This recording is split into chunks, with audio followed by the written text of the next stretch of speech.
Right, morning, morning. Welcome, everybody. Fairness is the topic today. Is it fair? Isn't it fair? Oh, seems like Trevor's just run away, so he's obviously doesn't like the topic either. So, um, so it's going to be an interesting discussion this morning, I think. At this stage, a compact one. So, on Palella, you don't have to restrict yourself to 2,500 words this morning. You can go to at least 5,000. So. we can pick it up and see how fair that is. So Lee, yeah, back to you. Well, thank you. I decided this morning to restrict my words and stick to pictures. So I'm going to share my screen and just talk through a couple of things on the screen. So here I go. Oops. Sorry, Lee, I just muted you by mistake. There you go. There you go. I wondered if I just had pictures and literally no words. So the discussion yesterday about the individual and the collective, and how it's a dance between what I want, what the collective needs, this belonging, this dependence and interdependence versus independence, the rights of the individual versus our social responsibility. And this word dance came up. And it reminded me of these starlings that you find over Rome. And just before sort of at dusk time, just before the night descends, these millions of starlings do this dance across the night sky, and they create these incredible features. And I just thought it was such an incredible illustration of each individual starling has its own existence, and yet when it combines, and who knows how it creates these incredible lines. Here you can see that real mix of an individual bird and then it combining with the group, with the mass, to shape and create something actually quite extraordinary. And we don't know why they do this, but sometimes it's not about the why. Sometimes it's just about accepting and being in awe of the beauty and what is possible. And so wouldn't it be wonderful if we as human beings could create, and I think there are those movements. Every now and again you find people caught up in a movement where the group are aligned and work in this amazing dance and synergy. So I thought just to reflect on that from our discussion yesterday. And then we moved, well, I suggested that we speak about fairness, and fairness being, I think what came out of it from me, from the discussion, was, again, this balance. How do we, is fairness, is there an equilibrium that we reach where things are equal, or there is an opportunity for all that seems right and true and good for others, for ourselves and for others. And it reminded me, and I posted on the Wisdom's Chat email a TED talk, which I'll come back to now, but it reminded me that when a little while ago, talking to one of my big corporate clients, they said to me, Lee, we wine and dine the talent at universities to get the best graduates. And in order to get the best graduates, we tell them that they are amazing, they're incredible, because we are wooing them into joining our organization. And unfortunately, what that does is it gives them an inflated idea of who they are and what they are capable of doing. And so I want you to create a course for our graduates that will make them humble. Those were her exact words.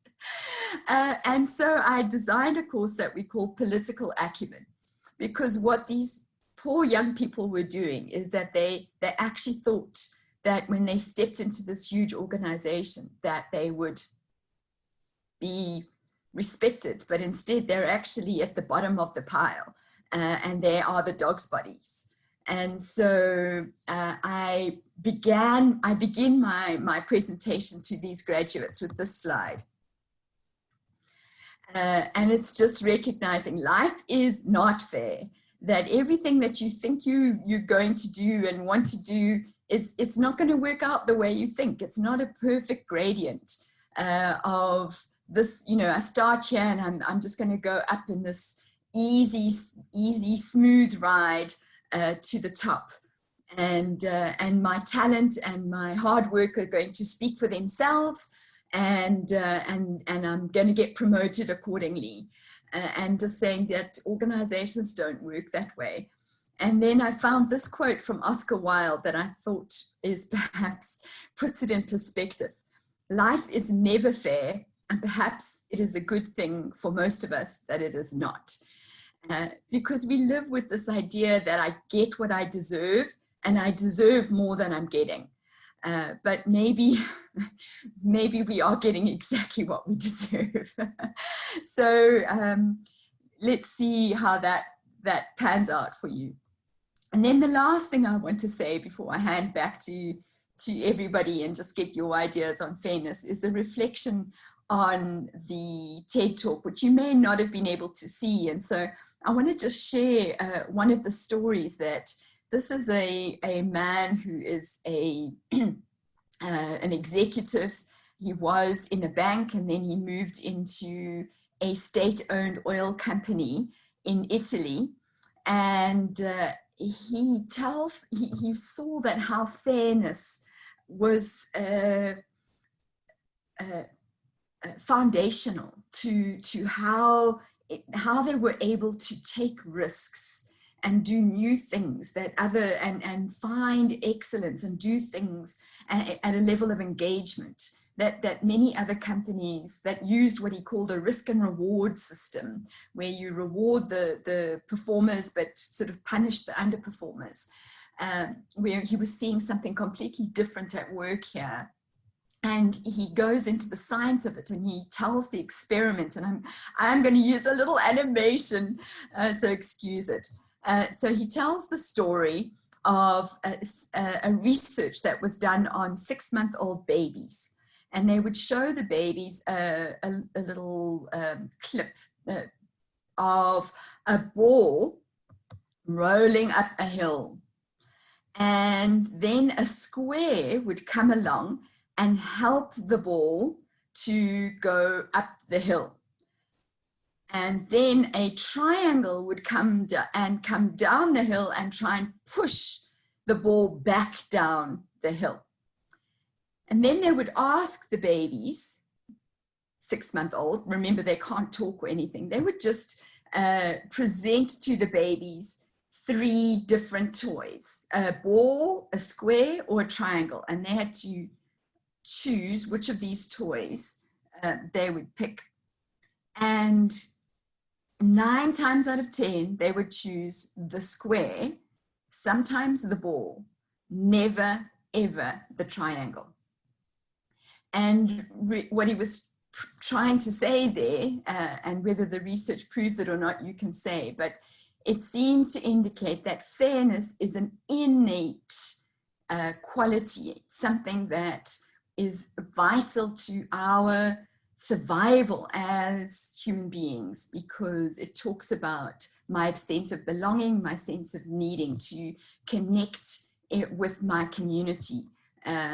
So he ends off by saying, where can we push ourselves a little bit further beyond what is rational and do what is right? So I leave that with you to put your 2 cents in. Thanks, Lee. Yeah, what is rational and what is right? Is it fair? You know, I'm not sure. You know, being rational and being right might not be being fair at the time. So we're going to have to debate that one a little bit. But I think we need to, even though I know he's perhaps struggling a little bit with his connectivity, we need to go to the triangle in the group and just find out what he thoughts, his thoughts are, because as we know, Trevor Nell can only count to 3, so he can't have 4 corners, and a circle doesn't have any corners anyway. So, so Trevor, yeah, over to you.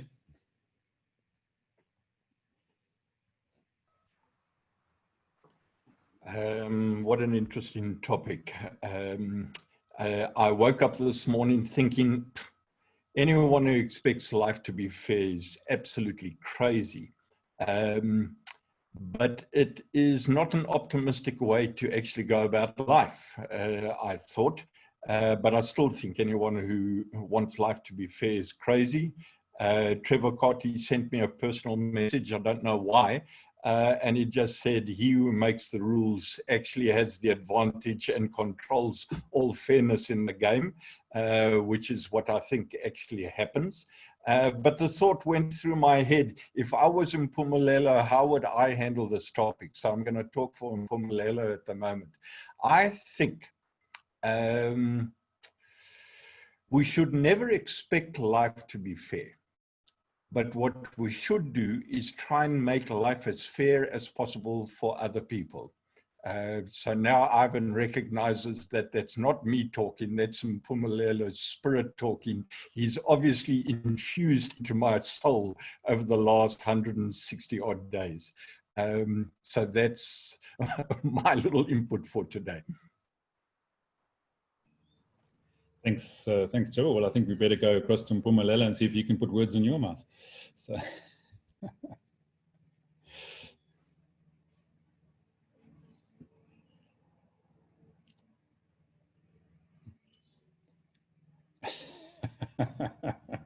That's not fair. All right, I'm going to come back to you. I'll give you a chance. So Ed, let's come across to you. You'll be glad to know I haven't got any pictures because I've never known Lee talk so long. Yeah, I think there seems to be a sort of general feeling that fairness is good and fairness is right and fairness is something that we should aspire to. But and that fairness is something that's inherent in human beings, like that guy was trying to illustrate with his triangles and his whatevers.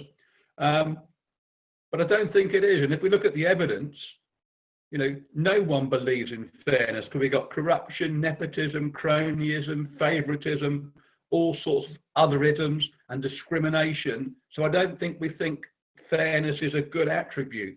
I did listen to that TED talk, and the guy lost all credibility for me very early on in the talk because he's watching his 2 children playing, and one of them complains it's not fair.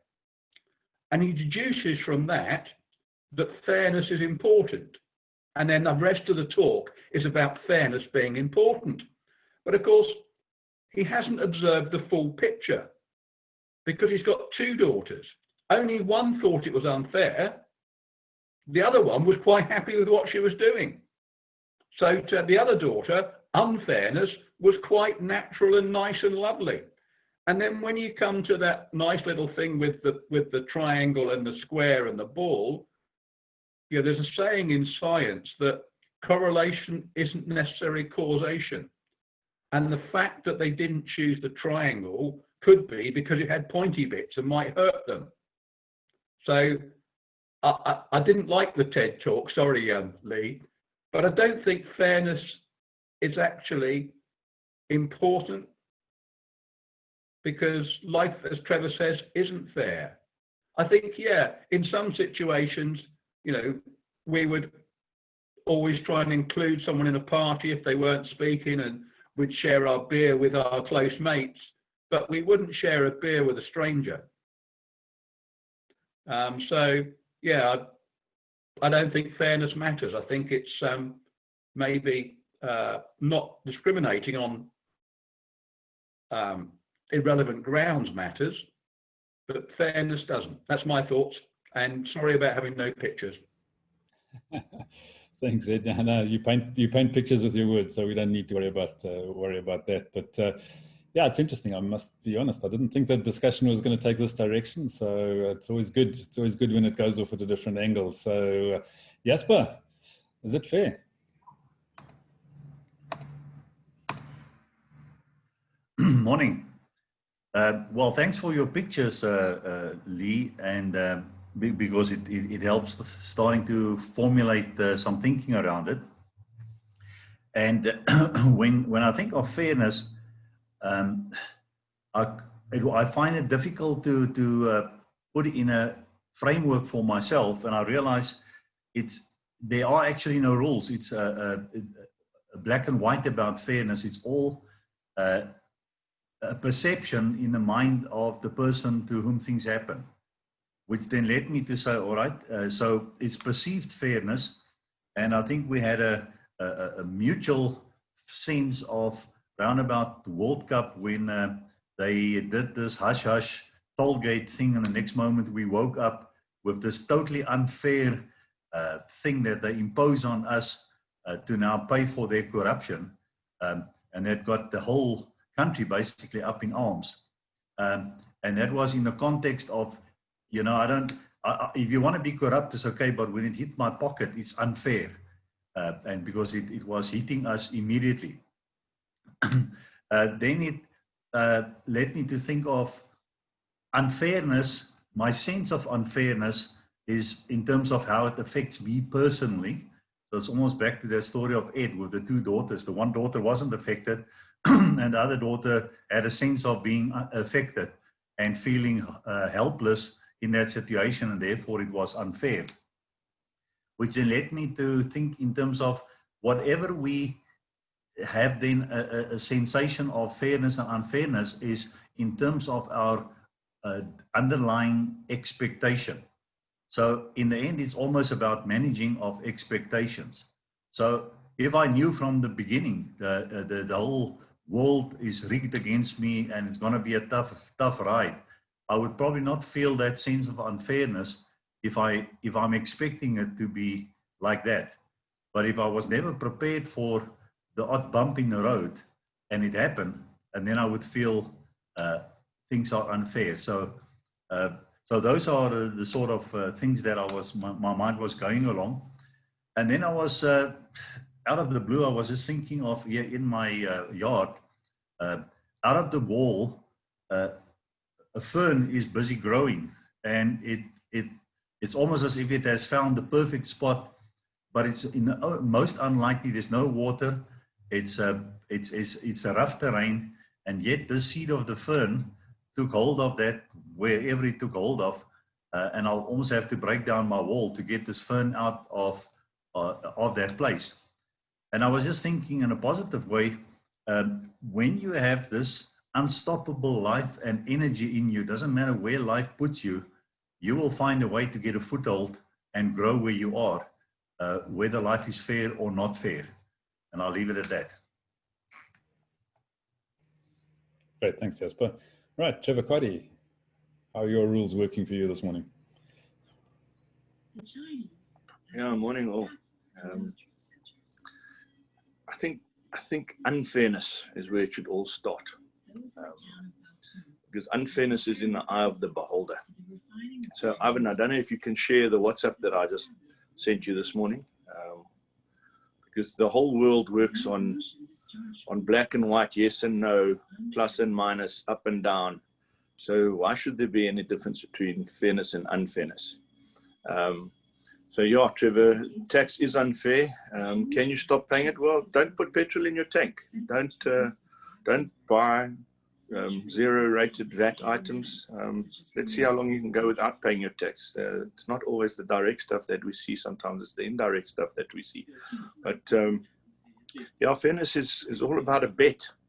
And let's just use soccer for a moment. So I'm a fullback, and my job is to stop the goalkeeper having to make unnecessary saves from the centre forwards and from the attack of the other team. And so in doing that, I have to defend my goals. And often when I defend the goals, there can be an interpretation of a tackle that it was unfair. And if it's deemed to be unfair, well, then the person to whom it was unfair has a chance at retribution or restoration and gets a penalty. What Ivan's sharing with you now is just yesterday's markets around the world. These are all bets. For everyone that's bet that the market will go up, there's someone that's bet the market will go down. So there it is, 8th of September yesterday, our all-share index. If you bet that it was going up yesterday, you lost. Nicely, if you had bet on the Johannesburg top 40, you would have come out even.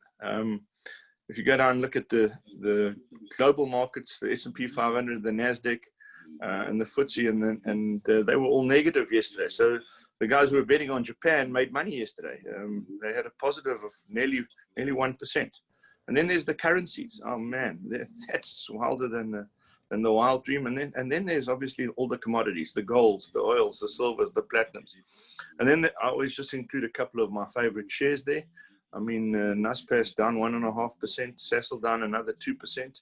And then go and have a look at Bitcoin. You know, it's hovering around $10,000. The question is, do you have any, or will you wait? Is it fair that you have, or unfair that you don't have?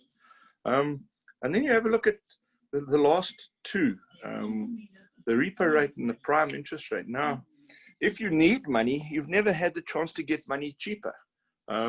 So, you know, it's, is that fair or unfair? 3 years ago, you're paying double those rates. So fairness, unfairness, red, green, triangle, ball, all choices in the way we look at things. But I'm going to go and do that experiment with my grandkids now. And I'm not taking a red triangle because I think it's the color red. And I am going to flatten the curves in the points. So I think I'm going to make it yellow. Thanks, Joe. Yeah, it's an interesting debate, isn't it? So yeah, I don't have any answers. So Donovan, do you?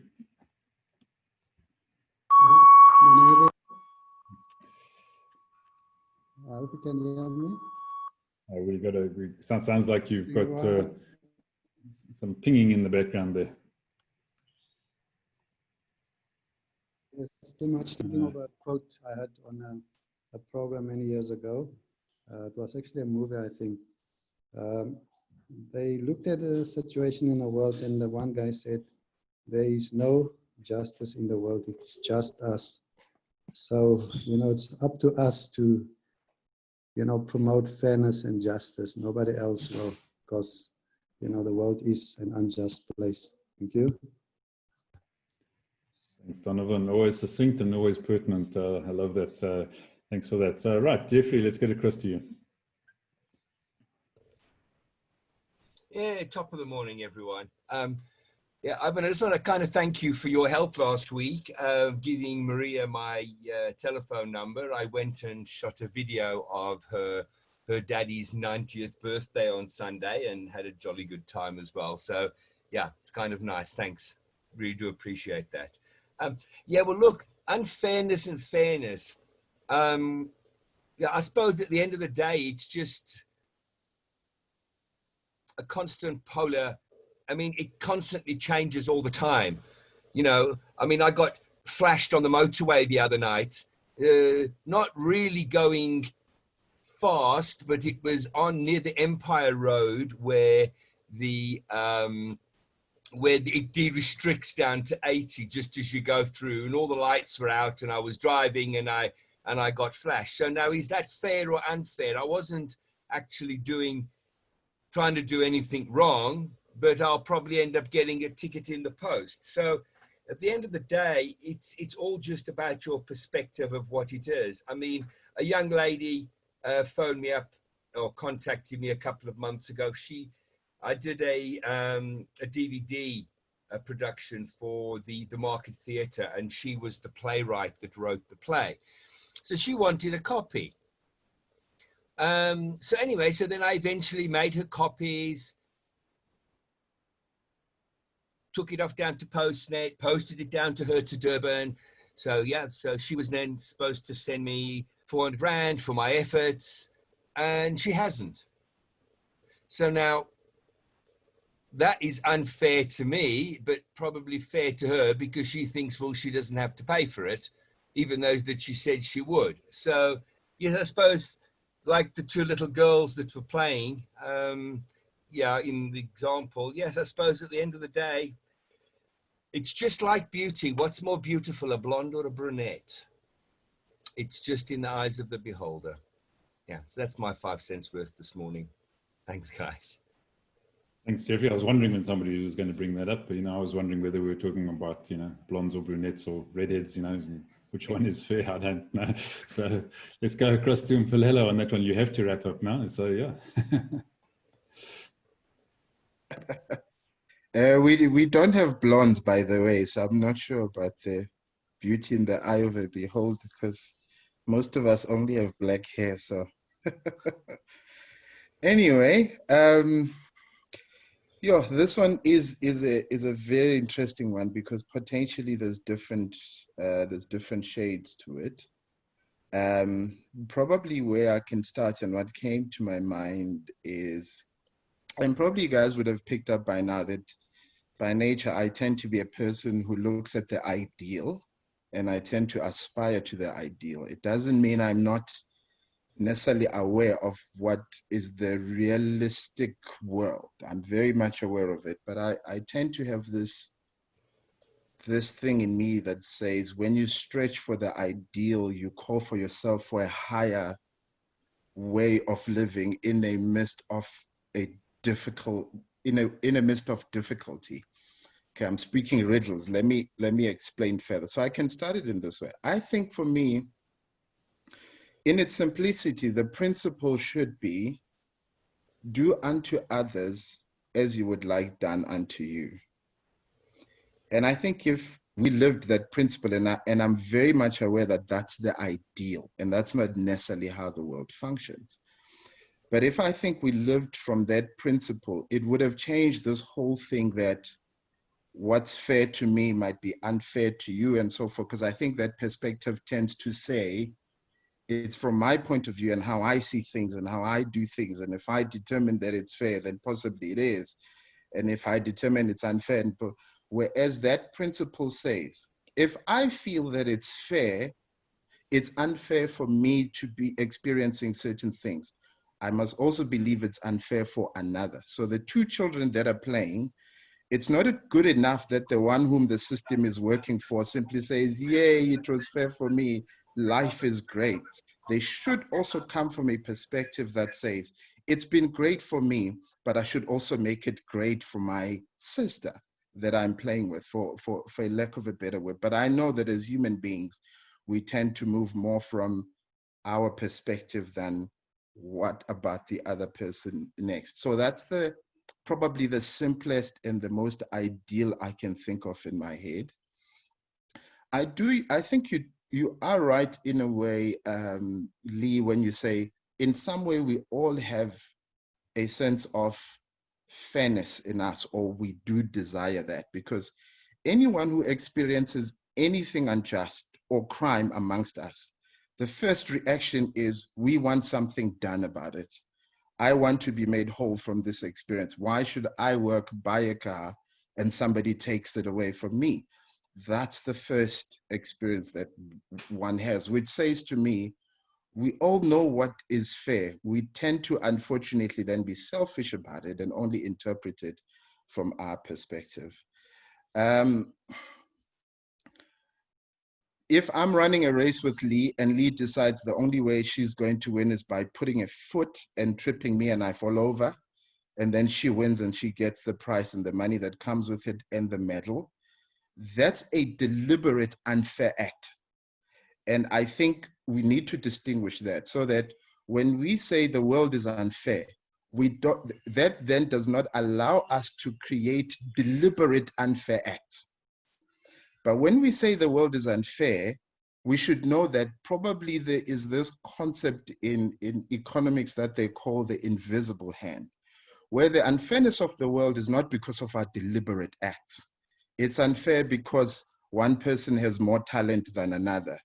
One is more beautiful than the other, but not because we in our own actions are deliberately rigging the system. But yes, I do understand in the world, that's actually what is happening. We do rig the system. And I do believe that that's not correct. We should not use this, the world is unfair, for deliberate acts, but we should use it with a sense that others will be more gifted than others. There is nothing, it's got nothing to do with our actions. And probably I'll go back to what I said, do unto others as you would like done unto you. I hope I was clear. Yeah.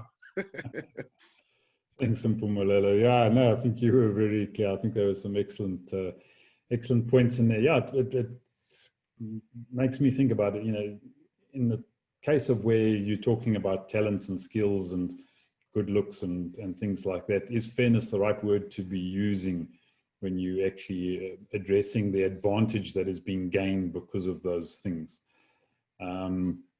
You know, and I think it also comes back to what Ed says. There's lots of isms which seem to be on the negative side of things. So maybe we need to create a few isms that are on the positive side of things, and see what isms we can work out that address, you know, those successes that people might experience because of what they've done, how they worked, you know, where they come from. Does that make it unfair? Does it make it fair? I'm not sure. So yeah, an interesting debate. So Lee, back to you. It's kind of quite interesting. You're talking about hair. I mean, this whole debacle at the moment with, you know, with clicks and the EFF destroying their stores. Now, I don't know if any of you have actually seen the advert, but the hair of the African lady, which is curly and fine, and it's all kind of like when the African girls kind of like try to brush out their curliness. And then the other opposite of that is a woman with long, blonde, straight, thick hair. So now you look at that and you go, so now people have lost their jobs. Nobody ultimately, I think, purposely did this, but at the end of the day, is an African lady's hair thin and curly?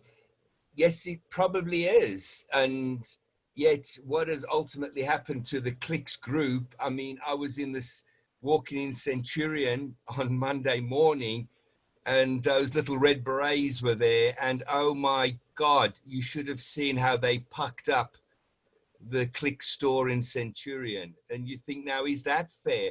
Or completely based on a perception of what is beautiful and not beautiful ladies' hair, you know?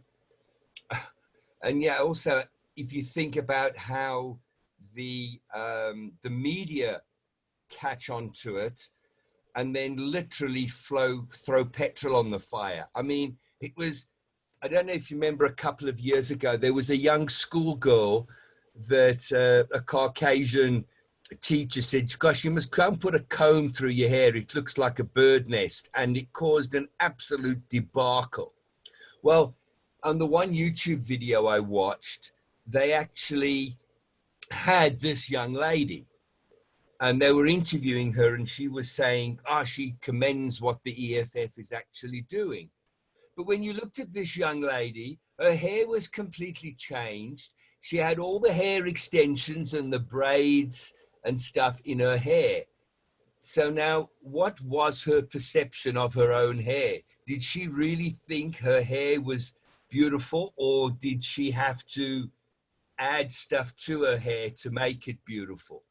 You know, and you kind of think, yeah, how you've got these two perceptions of a young lady, which is now commending the EFF, going into stores and just vandalizing everything, all in the name of a political outrage, you know, and Black Lives Matter, you know. So you look at that scenario, is that ultimately fair? I mean, Lizette, you've met Lizette, my girlfriend, she's on a group, let's call it an Afrikaners group, and they monitor on this group, you know, the white farmers that are hurt and hurt on. And my word, guys, when you see these photographs and these actual situations, what is happening is just off the charts. And ultimately, at the end of the day, the media doesn't really find that sexy to, you know, to ultimately plan on it. I mean, what was quite refreshing was friends of mine were in Cape Town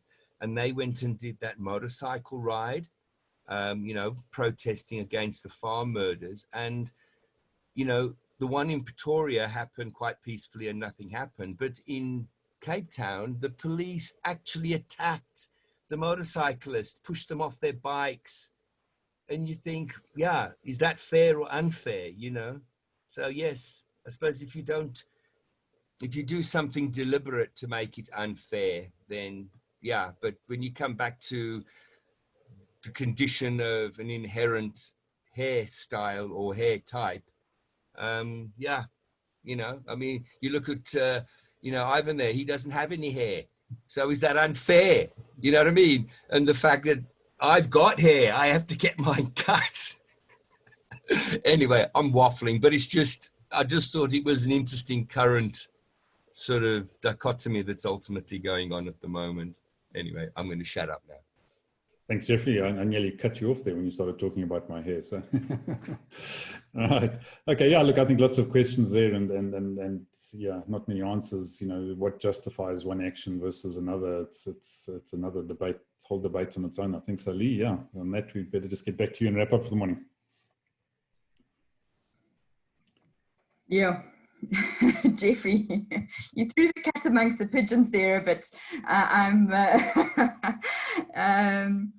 yeah, because I think we have to be careful about equating fairness with our, we do have unconscious biases, and that clicks ad definitely is an example of that. No, they may not have been intentional, but they definitely placed black hair on the side of the negative and white hair on the side of the positive, which is hardly a helpful way of looking at people in any kind of way. So how EFF have reacted to that, well, that's a whole different story. But so where do we go from here? I think the reality is that life is unfair. There are things that happen that are unfair. And I think that maybe instead of keeping going down this road, maybe we switch track again. And because I don't want to go too far away from where Mpumelelo was asking from yesterday. You know, we started this discussion around 4IR, and I know we would now be switching tracks completely from where we are in this conversation, but let's not wait too long before we revisit Mpumelele's request that we look at what are some specific ways that we can incorporate 4IR technologies into our current lives and businesses. So maybe it's just taking a little bit of time for each of us to do some research to say, okay, what's applicable to me? So rather than just having a broad-based conversation about what's right or wrong and all the rest of it, I think let's be practical. I think that's where you were heading, hey, Mpumelelo, is let's see what's actually applicable to us. So is that okay for tomorrow? Right. All good. So does it apply? Doesn't apply? How will you apply it? In other words, so so apply your minds during the course of the day, and have a great one, folks, and we'll see you in the morning. Go well.